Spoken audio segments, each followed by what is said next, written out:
If you've ever worked in an office building, you probably recognize those disposable coffee cups with the green logo that seem to multiply on every desk and in every meeting room. They're almost a staple at this point, something that quietly blends into the background of daily work life. I remember noticing those cups in the break room of the old office tower downtown, where I used to manage building operations. That place had a reputation, even among the locals, as one of the creakiest, most unsettling buildings around, and I was the one responsible for overseeing its day-to-day running. I've been an office manager for nearly a decade now, mostly handling buildings that range from the modern glass and steel giants to aging structures that have more history than they do tenants. The downtown tower was definitely in the latter category. It was one of the oldest high-rises in the area, built back in the late 1920s when skyscrapers were symbols of progress and power. The narrow hallways, dim lighting, and those ancient elevators that always seemed to groan and shudder under the weight of a single person gave the place a haunted feel. It wasn't just the building's age, it was the stories whispered by the tenants and the workers who'd been there for years. When a new tenant moved in on the 13th floor, a small marketing firm that had just started expanding, they didn't seem too concerned about the building's quirks at first. But within a few weeks, they started sending complaints about strange noises late at night, footsteps echoing down empty corridors, lights flickering in their offices, and the occasional cold draft that seemed to come from nowhere. I'd heard similar reports before from other tenants, but this was the first time I had to deal with a fresh batch of them in my role. The building itself was a character in its own right. The original brass doorknobs were scuffed with age, the windows gave off a faint tint of grime despite regular cleaning, and the old wallpaper peeled slightly near the vents in the hallways. The elevators were a particular source of anxiety, not just for the tenants but for the maintenance crew too. They'd break down mid-shift more often than not, and on more than one occasion, I had to coordinate emergency rescues for stuck passengers. The creaks and groans of the building settling after sundown only added to the uneasy atmosphere. I wasn't new to this kind of environment, but working late nights in that tower always brought a different feeling. There's a silence that falls over an office building when everyone leaves, an eerie quiet that makes even the smallest sounds feel amplified. I often worked flexible hours to accommodate the needs of tenants and the building's upkeep, and that meant I was no stranger to late-night shifts. During busy quarters, I'd stay past midnight to make sure everything ran smoothly, but the downtown tower always felt different after hours compared to newer buildings I'd managed. The marketing firm's complaints piled up, and with a reduced night security team, there was pressure on me to cover some of the overnight shifts to keep an eye on things. The company wanted someone on site during the weekend nights to look into the flickering lights and strange noises they were reporting. I wasn't thrilled about it, but I knew it was part of the job. So, reluctantly, I agreed to cover a few weekend nights. I figured it would be uneventful, just some routine checks, maybe a few maintenance calls, and a lot of paperwork. The first night was quieter than I expected. I did my rounds, checked the hallways, made sure all the doors were locked, and reset the circuit breakers in the basement after a minor power fluctuation. The elevators creaked and groaned as usual, but nothing out of the ordinary happened. I made a note of the flickering light in the marketing firm's suite and planned to have the electrician look at it first thing Monday morning. I drank a thermos of coffee and tried to keep busy with some overdue inventory reports. The second night was similar. Quiet, a little too quiet maybe. I noticed how the silence seemed to stretch endlessly, broken only by the occasional distant hum of the city or the faint rattle of the old radiator pipes. Occasionally, I'd catch a shadow moving just at the edge of my vision, but when I turned to look, there was nothing there. I chalked it up to fatigue and the building's dim lighting playing tricks on my eyes. By the third night, though, things started to feel different. The building felt colder, the kind of cold that seeps into your bones rather than just chilling your skin. I was sitting in the security office on the 10th floor, going over the building's maintenance logs, when I noticed a draft that didn't seem to have a source. The windows were all closed, the doors locked. The ventilation system was off for the weekend. Yet, the air around me felt unnaturally chilly. I stood up and walked the corridor, flashlight in hand, peering into the darkened offices. The walls seemed to close in, the silence pressing down heavier than before. As I turned a corner near the stairwell, I caught sight of a faint shadow flickering against the peeling wallpaper. It vanished the moment I blinked. I called out, but my voice barely echoed in the empty hallway. No response. The elevators suddenly creaked open on their own, the doors sliding apart with a slow, mechanical groan. I wasn't expecting anyone else in the building. I pressed the button to close them, but they stayed open, revealing the dimly lit interior. I stepped aside and waited, a knot tightening in my stomach. The elevator shuddered and started moving upward, stopping at floors with no one inside. It was as if it was being controlled remotely, or worse, by something unseen. I tried to shake off the unease, telling myself it was just the building's old wiring or a malfunction in the control system. But the feeling lingered. I returned to the security office and double-checked the cameras. Most were operational, but a few feeds flickered or went dark momentarily. Nothing obvious, but enough to keep me on edge. That night, as I sat watching the monitors, I noticed one of the green disposable coffee cups from the marketing firm sitting on a desk in their office.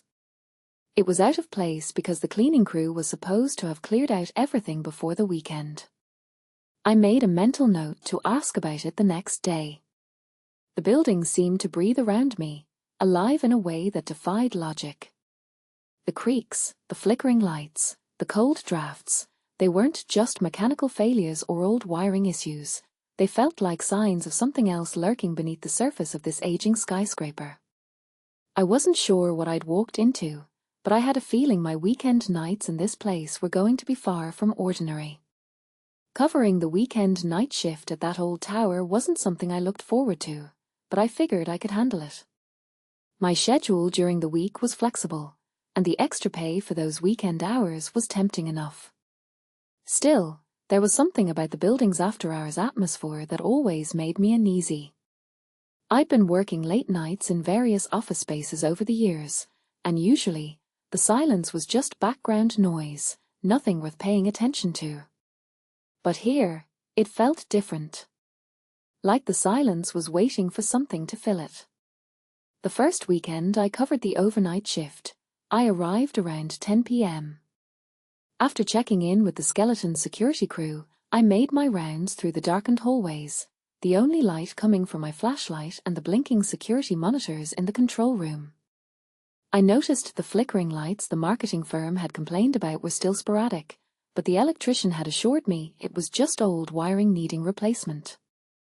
I made a note to follow up on that. At first, the nights passed uneventfully. I'd check the stairwells, the loading docks, and the basement, making sure doors were locked and alarms set. The elevators still creaked ominously, but I got used to that sound, like the building settling in for the night. I kept a thermos of coffee nearby, tried to distract myself with paperwork or catching up on emails. The quiet was strangely soothing at times, even meditative. But on the third night, the atmosphere shifted. I arrived just before midnight, feeling a little more tired than usual. The weather outside had turned cold and rainy, and the howl of wind against the old windows added to the building's eerie mood.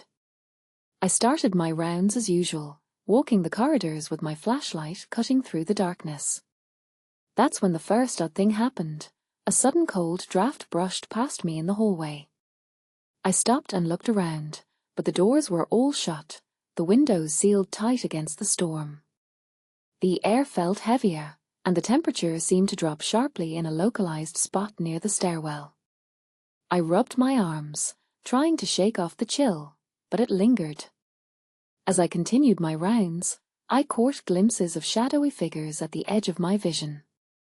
Each time I turned to look, there was nothing there, just the peeling wallpaper and the empty offices. My heart started to beat faster. I told myself it was exhaustion and the building playing tricks on me. Still, a knot of unease was growing in my stomach. Later, I heard footsteps echoing in a distant hallway. The sound was faint but unmistakable, the tap of shoes on tile, slow and deliberate. I called out, hello? Is someone there? But there was no response. I grabbed my radio and tried to reach the security team, but the channel was dead. I decided to check the area where the sounds were coming from. As I turned the corner near the 15th floor, a door that had been locked earlier was now standing slightly ajar. I swore I locked it during my earlier rounds. I pushed it open cautiously and peered inside. The office was empty, but the window blinds were swaying gently, even though the ventilation system was off. My flashlight's beam flickered briefly, and for a moment, I thought I saw a figure standing at the far end of the room. Just as I blinked, it vanished. My pulse quickened, and I took a step back. The hairs on my neck stood up. I radioed the security office again, but it was silent. My phone had no signal either. I was completely cut off. Back in the control room, I checked the camera feeds. A few of them were glitching, static flickering across the screens like interference. One camera in the marketing firm's office suite was completely blacked out. I tried to reboot the system, but the feed stayed dark. The PA system suddenly crackled on, emitting faint whispers that I couldn't make out. I muted the speaker, but the whispers persisted, low and unintelligible, like voices just beyond comprehension. I felt a rising tide of panic, but forced myself to stay calm. I grabbed my flashlight and headed toward the darkened office suite. The corridor was colder than before, and the shadows seemed to lengthen and shift as I walked. When I reached the door, it was unlocked again. I pushed it open slowly, flashlight sweeping the empty room. The coffee cup from the marketing firm was still on the desk, but now it looked stained and dusty, as if it hadn't been touched in weeks. I frowned, confused. How could that be? The cleaning crew was supposed to have cleared the place out before the weekend. Suddenly, the door slammed shut behind me, and the lights flickered violently. I spun around, hitting the wall to open the door, but it was stuck fast. My breathing grew shallow as I rattled the handle. I was trapped. The whispers on the PA system grew louder, overlapping and churning into an indecipherable cacophony. I covered my ears, trying to block out the noise, but it echoed through the room like a storm. Desperate, I reached for my phone to call for backup, but it was dead, no signal and no power. The radio remained silent too. I was completely isolated. After what felt like an eternity, the door suddenly swung open. I stumbled out into the hallway, gasping for air. The temperature returned to normal, and the whispers stopped abruptly. I took a moment to collect myself and decided to call the maintenance team to check the wiring again. Something was definitely wrong with the building's electrical system, but a part of me suspected it was more than just faulty wiring. As I walked back toward the security office, I noticed several other office doors along the hallway were unlocked, even though they were supposed to be secured after hours. I checked each one, but all the rooms were empty, no sign of anyone. The building felt alive in a way I couldn't explain. Each creak of the floorboards, every flicker of the lights, seemed purposeful, as if the building itself was watching me, waiting for me to uncover something.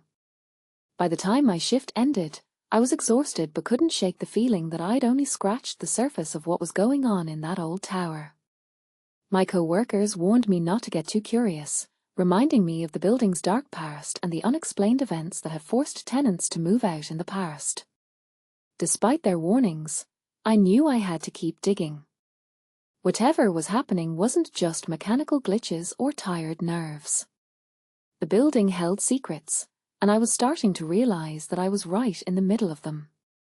That third night's events left me rattled, but I told myself to stay professional. Buildings that always had quirks, faulty wiring, loose doors, and creaky floors. I'd seen enough mechanical oddities in my years as an office manager to know not to jump to conclusions. Still, the feeling that something was off gnawed at me. The following night, I arrived early, determined to keep a closer eye on the security cameras. I set up in the control room with fresh coffee and a notepad, ready to document anything unusual. The monitors flickered as usual, but I noticed a pattern. One camera, positioned near a window on the 14th floor, caught my attention. During a sudden flicker of the fluorescent lights, a figure appeared, standing perfectly still, barely visible in the shadows. I blinked, rubbed my eyes, and leaned closer. The figure didn't move. It wasn't a reflection or a trick of the light. It was definitely there. I zoomed in on the feed, but the image remained grainy, as if the camera itself was struggling to keep focus on this apparition. Before I could react, the lights in the corridor outside the suite flickered again and then went dark, plunging the hallway into near total blackness. I checked the other feeds. That particular camera's feed went dead, replaced by static. I tried rebooting the system, but it refused to respond. The silence in the control room was deafening. Then, just as I was about to call the security team, the building's PA system crackled to life. At first, it was faint, barely more than white noise. But then, through the static, soft whispers emerged. I couldn't make out what was being said. The voices overlapping in a way that sent a chill straight down my spine. I reached for the volume control to lower the sound, but it only amplified, filling the room with indecipherable murmurs. I sat frozen, heart pounding, trying to rationalize what I was hearing. Was it a malfunction? An accidental broadcast? But the whispers seemed deliberate, layered with urgency. I shut off the PA system altogether, but the voices lingered in my ears, echoing long after the speakers went silent. Suddenly, an alert popped up on the security monitor, a notification that a restricted access door on the 12th floor had been opened. That was impossible. The door was supposed to require a code that only authorized personnel had, and no one was scheduled to be on site overnight except me and the small security team, none of whom were near that area. I grabbed my flashlight and headed toward the 12th floor, every nerve on edge. The hallway was darker than usual. The overhead lights flickered sporadically. As I approached the door, I noticed it was standing ajar, swinging slightly as if someone had hurriedly left or entered. I called out, Hello? Is someone there?" No answer. I pushed the door open fully and stepped inside. The room was empty, no signs of forced entry, no evidence anyone had been there recently. The only oddity was a faint smell of dampness, like mold or something decaying.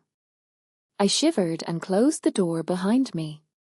Trying to regain composure, I made my way back to the control room. I checked the camera feeds again, but several showed static or were completely dark. It was as if the building was selectively cutting off my view of certain areas. That's when I tried to call the security company for backup, but the phone lines were dead. I grabbed my cell phone, but there was no signal either.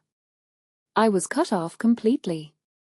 I sat back down, the shadows in the control room seeming to grow longer and darker. The unease that had been building over the past few nights now felt like a weight pressing down on my chest. Curiosity and concern drove me to investigate further. I knew there was a history to this building, rumors of past tenants who left abruptly, unexplained noises reported through the years, and stories of people feeling watched or followed. My co-workers warned me not to dig too deep, but I couldn't ignore what I was experiencing. I decided to do a walkthrough of the building, flashlight in hand, starting from the top floor and working my way down. The silence was oppressive, broken only by the creaks and groans of the old structure. As I moved through the hallways, I kept glancing over my shoulder, half expecting to see something, or someone, there. On the 14th floor, near the window where I'd seen the figure on camera, I paused.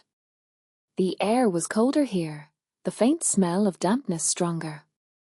I shone my flashlight around the room, catching sight of a shadow moving quickly past a doorway. I called out, but no one answered. I followed the shadow into an adjacent office. The room was empty, but on the desk lay a single security badge, not one I recognized. It was old, worn, and didn't match any current employee IDs. I pocketed the badge and continued my search, feeling more unsettled with each step. The building seemed to shift around me. Doors that were locked earlier were now open, lights flickering in patterns that made no sense. As I reached the stairwell, I paused to listen. Faint whispers echoed down the shaft, soft, hurried voices speaking in tones I couldn't understand. The hairs on the back of my neck stood up. I descended the stairs cautiously, flashlight beam cutting through the darkness. On the lower floors, the atmosphere changed. The air grew thick, the temperature dropping noticeably. I felt like I was being watched, though I saw no one. Back on the main floor, I locked myself in the security office and reviewed the footage again. The cameras that had gone dark earlier were back online, but the images were distorted, faces blurred or obscured by shadows. It was as if the building itself was hiding something. I tried to call for help again, but the lines remained dead. The PA system crackled on once more, the whispers returning, louder this time. I pressed the mute button frantically, but the voices seemed to seep into the walls. I sat frozen, the weight of the building's secrets pressing down on me more heavily than ever. Something was here, something that didn't want me to uncover the truth. Despite the warnings, I knew I had to keep going. The pieces were falling into place, but the picture they formed was more terrifying than I had imagined. The power cut came without warning, like the building itself had decided to plunge me into darkness. One moment I was sitting in the security office, reviewing the distorted footage, and the next everything went black. The hum of the computers died, the emergency lights flickered weakly, casting long shadows that twisted along the walls. I reached for my flashlight, my hands trembling slightly as I clicked it on. The beam sliced through the darkness, illuminating dust motes that floated like tiny specters in the stale air. I knew the building was old, but a total blackout on a weekend night was unusual. I double-checked the circuit breakers in the basement earlier. Everything had seemed fine. Still, here I was, alone in the dark, with no way to reach anyone for help. The radio was dead, my phone had no signal, and the PA system remained silent after the sudden shutdown. I swallowed hard and decided to move quickly. Staying put in that claustrophobic office wasn't an option. I grabbed my security baton from the desk drawer, a small comfort in the face of the unknown, and headed for the stairwell. The faint emergency lights guided me toward the exit routes, but even those flickered uncertainly, threatening to die at any moment. As I descended the narrow concrete stairwell, my footsteps echoed, bouncing off the unadorned walls. Somewhere above, I heard the faint creak of floorboards, a soft, deliberate sound that sent a chill down my spine. I froze in place, holding my breath.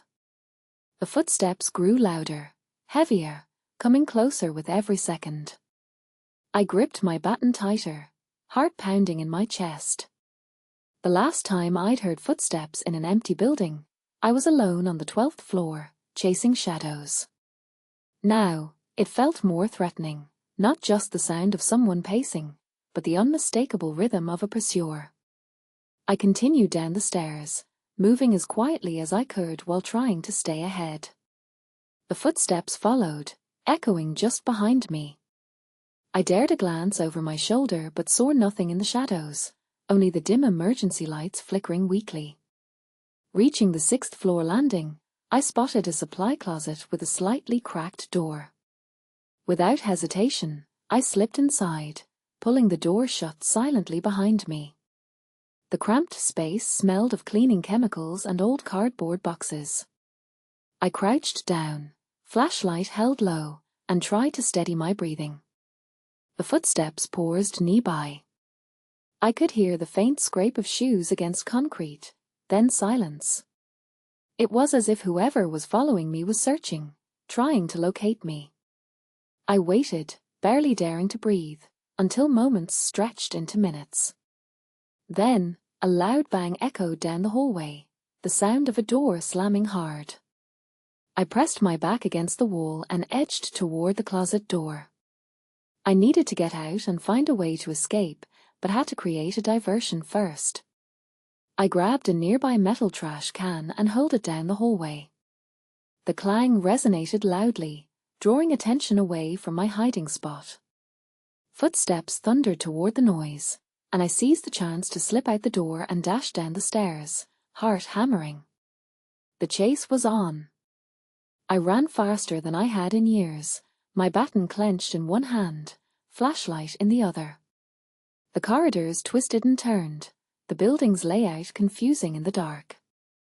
I barely noticed the flickering emergency lights, focusing instead on staying ahead of the footsteps pounding behind me.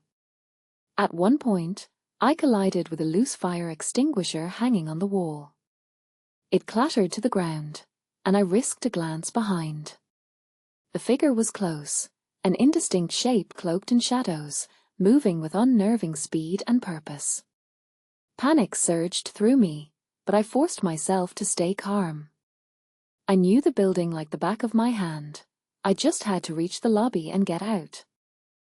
I darted through a maze of hallways, turning corners and sprinting past empty offices. The footsteps echoed relentlessly, never far behind. My lungs burned, my legs ached, but I couldn't stop. Finally, the lobby came into view, bathed in the weak glow of emergency exit signs. I pushed through the heavy front doors, feeling the cool night air hit my face. Relief flooded through me. But it wasn't over. Just as I reached my truck parked across the street, a figure lunged from the shadows, dressed in black from head to toe. I slammed the door shut, started the engine, and sped away as fast as I could, the image of that dark shape etched into my mind.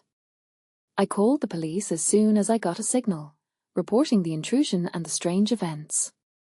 Officers arrived swiftly, searching the building from top to bottom.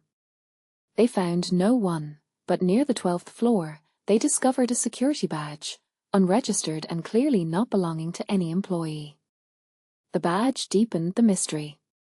Someone had been inside the building without authorization, but who? And why? The police promised to increase patrols, but the building's dark reputation seemed to grow with each incident. I kept thinking back to the whispers on the PA system, the shadow of figures on the cameras, and the chilling footsteps in the stairwell. A few weeks later, I recalled another unsettling experience from my time as a security guard in New Jersey. One night, after the last employees had left a government office building, I noticed a figure moving silently in the underground parking garage. It wasn't just the odd dress or strange movements, it was that feeling of being watched, of something lurking just out of sight. I reported it to my supervisor and went down to investigate, but the garage was empty. When I returned to the office, the figure reappeared on the camera feed, standing motionless. We called for backup, but by the time the patrol arrived, the figure had vanished without a trace. The surveillance footage had been corrupted, leaving a gap during the encounter. That experience haunted me, much like the events in the tower. Now, after what happened in the old building, I understood how some places carry a restless presence. Whether it's the echoes of the past, a hidden intruder, or something else entirely, those shadows follow you long after the lights come back on. I still get uneasy thinking about that night, the chase through the dark corridors, the pounding footsteps, and the figure that seemed to vanish into thin air. It's a reminder that some buildings hold secrets best left undisturbed, especially when the power goes out and the darkness creeps in. After the police arrived, I watched as they swept through the building with flashlights and radios, methodically checking every floor, every office, every stairwell. Despite their thorough search, they found no trace of the intruder who had chased me through the dark corridors. No forced entry, no footprints in the dust, nothing that could explain the security badge they discovered near the 12th floor. It was as if whoever, or whatever, had been there had simply vanished into thin air. The investigators took the unregistered badge as their only solid lead. They ran it through every database and employee roster they had access to, but it didn't match anyone. It wasn't stolen from the building's own security team either. The badge was old, worn, and bore a logo that no one could identify. It deepened the mystery rather than solving it. After the police left, I stayed behind for a while, walking through the now well-lit hallways. The building felt different in daylight, less oppressive, more like an old skeleton resting quietly. But I couldn't shake the lingering unease. The sensation that the walls themselves were hiding secrets was stronger than ever. I thought back to another experience I'd had years earlier, working as a security guard in New Jersey. That night, after the last employees left, I'd noticed a figure moving in the underground parking garage of a government office building. At first, I assumed it was a late worker or a janitor, but the way the figure moved was off, too deliberate, too quiet. The clothes didn't match any known staff uniform, and the odd timing raised red flags. I reported it to my supervisor and went down to check the garage personally. It was completely empty. No car, no person, nothing. When I returned to the security office, the figure reappeared on the camera feed. This time, it stood completely still, staring into the camera with a blank expression. I called for backup, but when the patrol arrived, the figure had vanished without a trace. The surveillance footage from that night was corrupted, leaving a gap during the encounter. It was frustrating and unsettling, like a piece of the puzzle had been deliberately erased. That experience stayed with me, a reminder that some presences don't want to be seen, and some mysteries remain unsolved. That same feeling haunted me in the downtown tower. Even after the police investigation, the flickering lights continued, the cold drafts returned, and the whispers still echoed faintly through the PA system whenever I was alone in the building. The security badge remained an enigma, a symbol of unauthorized access, and perhaps something more sinister. I started to compare the two experiences in my mind. Both buildings seemed to harbor restless energies, places where the past lingered just beneath the surface. It wasn't just mechanical failures or human error at play, it was something else, something that defied explanation. My co-workers warned me not to dwell on it, to chalk it up to stress or my imagination. But I couldn't. I kept thinking about the shadowy figures I'd seen on camera, the unexplained cold spots, and the feeling of being watched when I was supposed to be alone. Some nights, I'd find myself walking the hallways after hours, flashlight in hand, searching for answers. The building's creaks and groans seemed to whisper back, as if it was trying to tell me something. I never found a clear explanation, only more questions. The police increased patrols, and the building management replaced some of the old wiring and lighting fixtures. Those improvements helped with the technical issues, but did nothing to ease the strange sensations that clung to the place. The marketing firm eventually moved out, citing the unsettling atmosphere and unexplained disturbances. Even now, years later, I still think about that building and what I experienced there. The unanswered questions and the unresolved tension linger, a reminder that some places are more than just brick and mortar. They carry memories, shadows, and secrets that refuse to stay buried. I've come to accept that I may never fully understand what I witnessed. But the experience changed how I view buildings and the spaces we occupy. Sometimes, after dark, when the lights flicker and the silence falls heavy, I remember the feeling of those cold drafts and whispered voices, and I wonder what truly lurks in the shadows of the places we call work.